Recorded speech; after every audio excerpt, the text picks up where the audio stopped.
آج نوجوانوں کا، بزرگوں کا یہ جذبہ دیکھ کے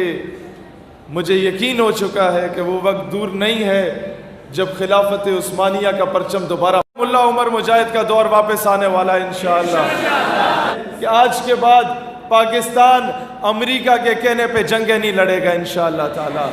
آج کے بعد پاکستان اپنے فیصلے خود کرے گا، اور جب یہی جذبہ رہا تو انشاءاللہ تعالی پاکستان وہی جہاد کرے گا جسے جہاد کہتے ہیں انشاءاللہ تعالی۔ کشمیر کا فیصلہ آدھا گھنٹہ کھڑے ہو کے احتجاج کرنے سے نہیں ہوگا، عملی طور پہ ہوگا انشاءاللہ۔ یہاں میں نے وہ پرچم دیکھا کلمے والا، اور مجھے یاد آ گیا وہ افغانستان کا دور۔ میں انہی کو، ان غازیوں کو میں یہ بات بتانا اس لیے ضروری سمجھتا ہوں کہ آج تک ہمیں یہ کہا گیا کہ پیسے نہیں ہیں، ہم غریب ہیں، ہم منگتے ہیں،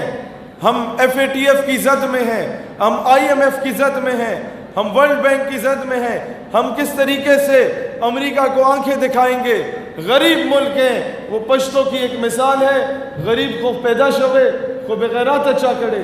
کہ غریب ہونے میں اور بغیرت ہونے میں بڑا فرق ہے بھائی جان۔ غریب ملا عمر مجاہد بھی تھا، غریب افغان طالبان بھی تھا، اس کے پاس ہتھیار نہیں تھا، اس کے پاس یہ سوٹیاں تھیں،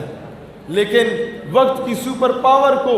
جب اس دور میں کراچی کی سڑکوں پہ داڑھی سے گھسیٹا جا رہا تھا ملا عبدالغنی برادر کو، آج وہ مذاکرات کے میز پہ گھسیٹنے پہ مجبور کر دیا گیا امریکہ کو۔ وہاں مجھے قلندر لاہوری کی اس شعر کی تشریح سمجھ آتی ہے کہ اللہ کو پامردی مومن پہ بھروسہ، ابلیس کو یورپ کی مشینوں کا سہارا، کافر ہے تو کرتا ہے شمشیر پہ بھروسہ، مومن ہے تو بے تیغ بھی لڑتا ہے سپاہی۔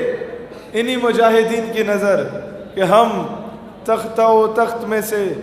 ایک چنا کرتے ہیں، ہم عجب شان سے دنیا میں جیا کرتے ہیں، توپ کیا چیز ہے، بندوق کسے کہتے ہیں، ہم تو ٹینکوں کی صفیں چیر دیا کرتے ہیں۔ اور اسی وقت سے ملتا ہے شہادت کا سبق جب اپنی ماں کی گود سے دودھ پیا کرتے ہیں۔ دوستان ذی وقار، ہمارا پچھلے 20 سالوں سے مشرف کے دور کے بعد سے رویہ معذرت خواہانہ رہا ہے۔ ہم لوگوں نے جب تک دلیری سے مقابلہ کرنا نہیں سیکھا، یاد رکھنا یہ غلط کہتے ہیں تمہیں کہ اسلام یہ کہتا ہے ایک گال پہ کوئی تھپڑ مارے تو دوسری آگے کرو، نہیں، یہ میرا مذہب نہیں ہے۔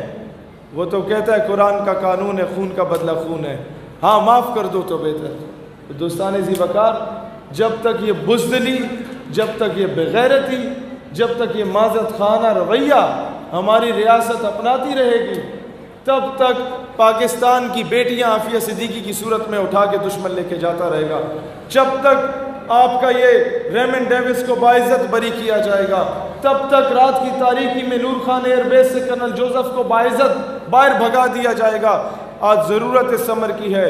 ہم حکام بالا سے بھی کہتے ہیں کہ خدا کا خوف کرو، یہ قوم بجلی نہیں ہے نہ ملے، پانی نہیں ہے نہ ملے، گیس نہیں ہے نہ ملے، ہم گھاس کھانے کو تیار ہیں، لیکن امریکہ کا وہ جو ایڈ ہے اس پہ ہم لعنت بھیجتے ہیں، لعنت بھیجتے ہیں، لعنت بھیجتے ہیں، وہ ہمیں نہیں چاہیے۔